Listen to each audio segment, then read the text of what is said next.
샬롬 샬롬 샬롬 샬롬. 하나님 사랑합니다. 여러분 주 안에서 사랑합니다. 사무엘하 16장 1절에서 23절까지 우리가 고난을 참으려면 어떻게 해야 되는지, 오늘 다윗이 아들 압살롬이 배반으로 인하여서 나라에서 쫓겨나는 그런 내용이 나타나 있죠. 다윗의 아들 압살롬이 아버지의 왕위를 차지하기 위해서 반역을 일으켰습니다. 다윗은 이 모든 일이 자신의 범죄로 인한 하나님의 징계라고 생각하면서 회개하는 마음으로 예루살렘을 떠나죠. 다윗이 예루살렘을 기로한 제 떠나갈 때 시바라는 사람이 다윗을 만나러 옵니다. 그는 원래 사울의 종이었는데 사울과 함께 사울의 아들들이 모두 죽자 사울의 재산을 가로채서 자기 것처럼 누리고 살았던 그런 사람입니다.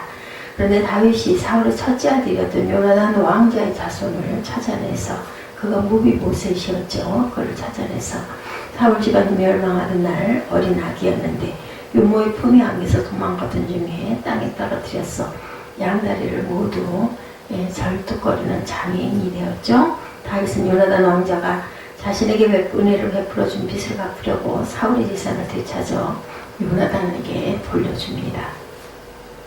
그리고 재산을 관리하던 시바를 요나단의 종으로 만들어 주었습니다.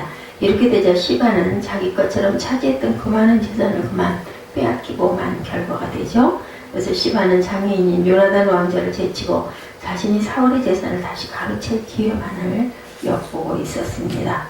그런데 기회가 왔죠. 압살롬의 반란으로 전국이 혼란한 틈을 타서 다윗과 요나단의 사이를 이간질하고 자신이 재산을 가로챌 목적으로 많은 선물을 들고 다윗을 찾아온 거죠. 시바는 황급히 도망치느라 아무것도 준비하지 못한 다윗에게 꼭 필요한 양식을 많이 가져옵니다. 다윗의 마음을 얻기 위한 술수였습니다. 그는 나귀 2마리에 빵 200덩어리와 건포도 100송이와 무화과 100개와 포도주 1부대를 싣고 왔습니다. 다윗 왕이 시바에게 묻죠. 왜 이런 것들을 가져왔습니까? 나귀들은 왕의 가족들이 타시라고 마련된 곳이고 빵과 과일은 신하들이 먹고 포도주는 광야 안에서 지쳤을 때 마시라고 준비했습니다. 2절에 이런 내용이 나타나죠. 왕이 시바에게 이르되 내가 무슨 뜻으로 이것을 가져왔느냐니 시바가 나귀는 왕의 가족들이 타게 하고 떡과 과일은 청년들이 먹게 하고 포도주는 들에서 피곤한 자들에게 마시게 하려 함이나이다. 왕이 이르되 내 주인의 아들이 어디 있느냐 하니 시바가 왕께 할 때 예루살렘에 있는데 그가 말하기를 이스라엘 족속이 오늘 내 아버지의 나라를 내게 돌리리라 하나이다. 이렇게 없는 말을 만들어서 하죠. 네. 그래서 왕이 시바에게 말하죠. 그렇다면 이제 무비보셋의 재산을 모두 내가 갖도록 하여라. 시바가 제가 엎드려 절하오니 내 주 왕께 은혜를 묻기 원합니다. 이렇게 대답을 합니다. 다윗 왕이 바후림이라는 곳에 도착했을 때 사울 집안 사람 중에 시므이라는 사람이 다윗에게로 나와 다윗에게 온갖 저주를 퍼붓죠. 다윗의 좌우에 모든 군대와 호위병들이 있는데도 불구하고 시므이는 다윗과 왕의 모든 신하에게 돌을 던집니다. 시므이는 저주하며 말하죠. 7절에 떠나가거라 이 피비린내 나는 살인자야. 이렇게 악담을 하죠. 이 악당아 야훼께서 내가 사울의 집안에 흘린 피를 모두 내게 갚아주시는 것이다. 내가 그의 자리를 차지했지만 야훼께서 이 나라를 내 아들 압살롬의 손에 넘겨주셨다. 내가 피를 흘린 사람이기에 내 악 때문에 스스로 재앙을 받은 것이다. 8절에 이렇게 증가합니다. 그래서 스루야의 아들 아비새가 왕께 말하죠. 어떻게 이 죽은 개같은 녀석이 내 주 왕을 저주하는 것일까요? 제가 가서 그 목을 치겠습니다. 그러자 다윗이 말합니다. 스루야의 아들들아 내가 너희와 무슨 상관이 있다고 그러느냐. 야훼께서 그에게 다윗을 저주하여라 라고 하신 것이라면 어느 누가 왜 내가 이렇게 하느냐고 물을 수 있겠느냐. 그리고 나서 다윗이 아비새와 자기 모든 신하에게 말합니다. 내 몸에서 난 내 아들도 내 목숨을 빼앗으려 하는데 이 베냐민 사람이야 오죽하겠느냐. 야훼께서 그에게 그렇게 하라고 명령하셨으니 저주하게 그냥 내버려 두거라.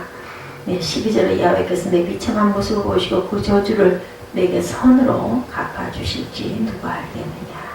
선으로 갚아줄지. 그리고 나서 다윗과 그의 사람들은 계속 길을 갑니다.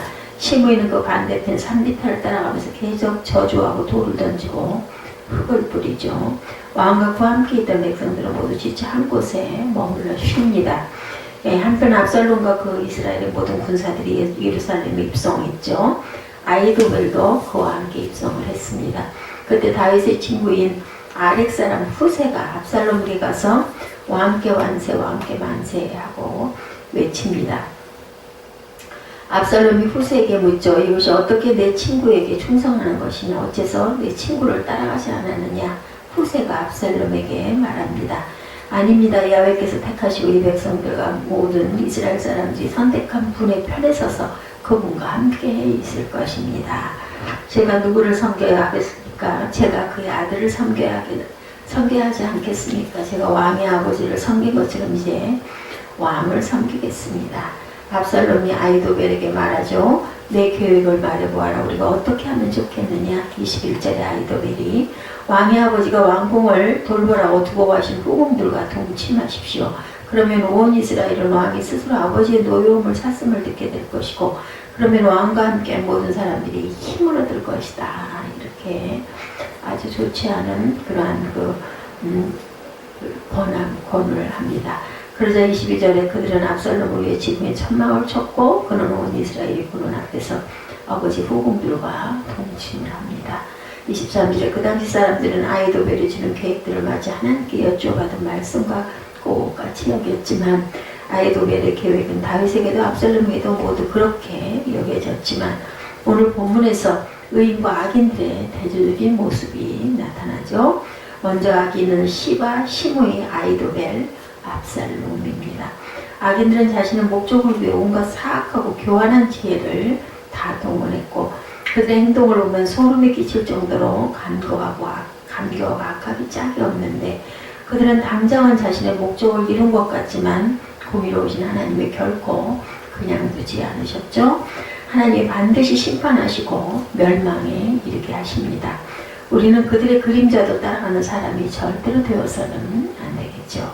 반면에 숱한 악인들의 등장 속에 한 사람 빛나는 의인을 발견하게 되는데 다윗 왕 자신이죠.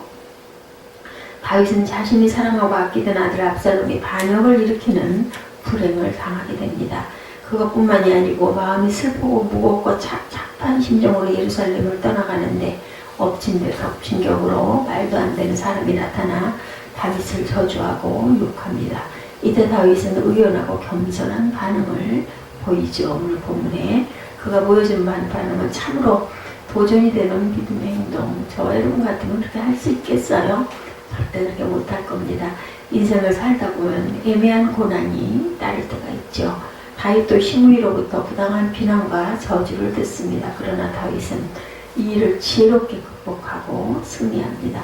다윗을 통해서 애매한 고난을 극복하는 길을 한번 우리 배워봅니다. 하나님이 주관하시죠. 모든 것은. 다윗은 압살롬이 반역을 일으키자 무력으로 그를 진압하려기보다 일단 하나님의 뜻을 살피면서 예루살렘을 떠납니다. 그의 마음은 지금 이루 말할 수 없이 슬프고 괴롭겠죠. 그런데 시므이가 나타나서 다윗을 또한 저주하고 욕을 합니다. 시므이는 사울왕과 같은 베냐민 지파 사람이죠. 그런데 시므이는 다윗이 왕이 된 것은 다윗이 사울의 왕권을 가로채서 왕이 됐다 이렇게 생각을 한 거죠. 그리고 그 과정에서 사울의 아들인 이스보셋이 죽은 것과 이스보셋의 군대장관 아브넬이 죽은 것이 다윗의 음모 때문이라고 이렇게 생각을 합니다. 그래서 시므이는 지금 압살롬이 반역을 일으킨 것은 그 핏값을 하나님이 다윗에게 묻는 것이다 이렇게 해석을 합니다. 이것은 시므이가 완전히 잘못 알고 있는 사실이죠. 사울의 아들 이스보셋을 죽인 사람은 그의 부하였습니다. 그리고 이스보셋의 군대장관 아브넬을 죽인 것은 다윗의 군대장관 요압이었죠. 그것은 다윗이 시켜서 한 일이 아니라 요압이 개인적인 원한을 갚기 위해서 죽인 겁니다. 그러므로 시므이가 다윗을 저주하고 비난한 것은 매우 부당하고 옳지 않은 행동입니다. 다윗은 시므이의 말을 듣고 얼마나 억울했을까. 그리고 시므이가 얼마나 미웠을까. 다윗의 옆에서 이 모든 상황을 지켜보던 사람들도 같은 심정이었을 것입니다. 그래서 다윗의 부하 중에 한 사람인 아비새가 나서죠. 그는 다윗의 누나의 아들로 다윗의 조카고 요압의 동생이기도 합니다. 그가 나서서 다윗에게 제안하죠. 16장 9절에 보면 이 죽은 개가 어찌 내 주 왕을 저주하리까 청하건대 내가 건너가서 그의 머리를 베게 하소서. 그래서 다윗이 대답하죠. 10절에 그가 저주하는 것은 야훼께서 그에게 다윗을 저주하라 하시미니 내가 어찌 그리하겠느냐 할 자가 누구겠느냐 이렇게 얘기합니다. 다윗은 시므이가 큰 오해를 하고 있고 그 오해 때문에 자신을 비난하고 저주한다는 사실을 알고 있었음에도 다윗은 해명도 하지 않고 응징도 하지 않고 그냥 내버려 둡니다. 그 이유는 시므이가 저주하는 것을 하나님이 시키신 일일 수 있다는 겁니다. 너무 본인이 잘못했기 때문에 죄를 지었기 때문에 그 모든 고통과 불행이 하나님이 내리신 징계일 수도 있다 이렇게 생각을 하는 거죠. 그래서 다윗은 하나님의 손에 모든 것을 맡깁니다. 자신이 당하는 인생의 모든 일들은 야훼 손에 달려있다 이렇게 믿었던 거죠. 하나님의 주권을 철저히 인정하고 하나님의 주권에 모든 것을 맡기는 놀라운 믿음이죠. 다윗은 이처럼 매번 사용하는 표현 야훼께서 다윗은 인생의 주관자가 여호와의 하나님이심을 이렇게 인정하고 맡깁니다. 우리도 다윗처럼 어느 때인가 억울하고 답답한 일을 당할 수가 있겠죠. 그러면 그 일 때문에 속상해하고 스트레스 받지 말고 모든 주권을 하나님께 맡기십시다. 이 모든 것도 하나님이 허락하셨다면 내가 나서서 해결하려고 해도 해결되지 않을 것이라는 사실을 깨달아야 되겠죠. 다윗처럼 하나님이 모든 것을 주관하신다 이렇게 고백하시는 저와 여러분 되시기 바랍니다. 두 번째로 또한 억울하다면 하나님이 갚아주실 것이다. 다윗도 사람인지라 시므이의 비난과 저주를 들으면서 속으로는 분통이 터지기도 했을 겁니다. 게다가 시므이는 다윗을 따라가면서 계속해서 다윗을 비난하고 저주했죠. 그런데도 다윗은 시므이의 비난과 저주를 참아냅니다. 다윗은 형통하고 분통 터지는 자신의 마음을 어떻게 추스르고 다스렸을까? 다윗이 당장이라도 시므이를 죽이려고 하는 요압과 아르세 형제를 만류하면서 한 말에 답이 있죠. 12절이죠. 혹시 야훼께서 나의 원통함을 감찰하시리니 오늘 그 저주 때문에 야훼께서 선으로 내게 갚아주시리라. 얼마나 놀라운 믿음의 고백입니까 여러분들. 지금 다윗의 심정은 만신창이가 되어 있습니다. 옷을 찢고 머리를 풀어헤치고 맨발로 한 채 울면서 예루살렘을 떠나고 있죠. 그런데 시므이까지 나타나서 돌을 던지면서 온갖 욕설과 저주를 퍼붓고 있습니다. 그럼에도 불구하고 다윗은 자신의 억울함을 다하시고 하나님이 때가 되면 억울함을 풀어주실 뿐만 아니라 저주가 오히려 축복으로 바뀌게 될 것이다 이렇게 고백을 합니다. 이처럼 믿음은 마음속이나 머릿속에 간직하는 생각이 아니라 입으로 고백되어주는 실제인 것. 우리도 고난과 시련을 당했을 때 생각으로만 믿음을 갖지 말고 그리고 하나님 앞에 모든 것을 합력해서 이루실 거라는 고백을 하는 신앙이 되시기 바랍니다. 하나님의 말씀을 가지고 믿음으로 선포하죠. 하나님의 온전히 고쳐주실 줄 믿습니다. 예수님의 이름으로 명령한다.